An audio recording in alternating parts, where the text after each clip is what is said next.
हरिद्वार के आगामी कांवड़ मेले के दृष्टिगत समस्त मेला क्षेत्र में चलाए जा रहे अतिक्रमण अभियान के दौरान रेहड़ी पटरी के स्ट्रीट वेंडर्स लघु व्यापारियों के शोषण के विरोध में लघु व्यापार एसो के प्रांतीय अध्यक्ष संजय चोपड़ा की अध्यक्षता में दीनदयाल उपाध्याय पार्किंग के प्रांगण में रेहड़ी पटरी के लघु व्यापारी संगठनों के प्रतिनिधियों ने बैठक के माध्यम से ईमेल द्वारा मुख्यमंत्री पुष्कर सिंह धामी से मांग की आगामी कांवड़ मेले के दृष्टिगत नगर निगम प्रशासन द्वारा आवंटित किए गए विक्रिया प्रमाण परिचय पत्र कारोबारी लाइसेंस के लाभार्थी रेहड़ी पटरी के लघु व्यापारियों को मेला क्षेत्र में समस्त पार्किंगों के नजदीक अलग से वेंडिंग जोन के रूप में व्यवस्थित व स्थापित किए जाने की मांग को प्रमुखता से दोहराया। खबर हरिद्वार से सोनू कुमार।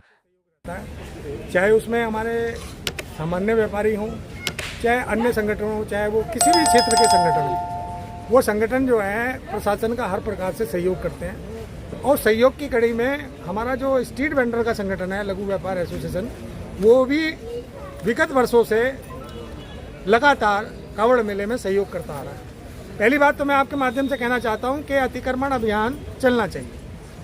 अतिक्रमण अभियान चलना चाहिए क्योंकि यातायात कहीं बाधित ना हो, यात्रियों को भी परेशानी ना हो। लेकिन अतिक्रमण अभियान उनके खिलाफ चलना चाहिए जिन्होंने बड़े बड़े आश्रम बना रखे हैं, सरकारी लैंड पे बड़े बड़े आश्रम बना रखे हैं, जिन्होंने सार्वजनिक स्थलों पर दो मंजिल के मकान खड़े कर रखे हैं, उनके खिलाफ अतिक्रमण अभियान चलना चाहिए। जिन्होंने सरकार की जमीन को कब्जा कर कॉमर्शियल यूज में दे रखी है, उनके खिलाफ अतिक्रमण अभियान चलना है। ये रेहड़ी पटरी वाला, इसका उत्पीड़न शोषण करके आपको क्या मिलेगा, मैं कहना चाहता हूँ आपसे। आज नगर निगम ने एक व्यवस्था बनाई हुई है। यही नहीं, उत्तराखंड के जितने भी नगर निगम हैं, उत्तराखंड छोड़िए आप, पूरे भारत के नगर निगम, नगर पालिका, नगर निकाय हैं, एक प्रक्रिया है जो रेहड़ी पटरी का स्ट्रीट वेंडर है उसको विक्रिय प्रमाण पत्र लाइसेंस की प्रक्रिया से जोड़ा जाता है। मैं आपके माध्यम से आग्रह करना चाहता हूँ, कहना चाहता हूँ जिलाधिकारी महोदय से और आयुक्त महोदय से कि जिन लोगों को आपने स्ट्रीट वेंडर को लाइसेंस दे रखे हैं परिक्षेत्रों में, जैसे कि आपका ये तिरछा पुल है, तिरछे पुल से जो अगर हम दीनदयाल उपाध्याय पार्किंग की तरफ को जाते हैं, वहाँ आपने जितने स्ट्रीट वेंडर को लाइसेंस दे रखा है उसको आप रिलीफ दें। उसका सामान अगर आप जब्त करते हैं तो ये देखिए कि अगर हमने अतिक्रमण कर रखा है तब आप उसका सामान जब्त करें। और राज्य की जो फेरी नीति नियमावली है वो ये कहती है कि यदि अगर आपका सामान जब्त करें तो पंचनामा भरा जाएगा।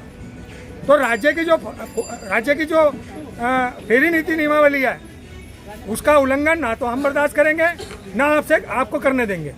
मैं आपको कह देना चाहता हूँ। तो अभी हम लोगों ने, सभी साथियों ने यहाँ पर चिंतन मंथन किया है और लंबी चर्चा करी है। आने वाले दिनों में शीघ्र ही हम लोग जिलाधिकारी महोदय से मिलेंगे, अपनी बातों को दोहराएंगे और जिलाधिकारी महोदय के सामने जो है अपना पक्ष रखेंगे ताकि मेला सरकुशल संपन्न हो और मेले में किसी प्रकार की कोई विविधता उत्पन्न ना हो और ये रेहड़ी पटरी का जो स्ट्रीट वेंडर है ये भी स्वतंत्र रूप से अपना कारोबार कर सके। इन सब बातों को लेकर जो है जिलाधिकारी महोदय से मिला जाएगा। अगर जिलाधिकारी महोदय उस मामले को अगर सॉर्ट आउट नहीं करते हैं तो उच्च अधिकारियों के नंबर हमारे पास हैं। उच्च अधिकारियों का रास्ता भी हम जानते हैं यहाँ से सचिवालय तक का, और बहुत बार हमने तय किया। आने वाले दिनों में यदि हमारी बात को नज़रअंदाज किया जाएगा, राज्य फेरी नीति नियमावली को, हम एक बात और आपके माध्यम से कहना चाहते हैं कि देश के यशस्वी प्रधानमंत्री श्री नरेंद्र मोदी जी लगातार स्ट्रीट वेंडर पे योजनाएं चला रहे हैं। लगभग 11 से 12 योजना चल रही हैं स्ट्रीट वेंडर पर, उसका क्रियान्वयन होना चाहिए।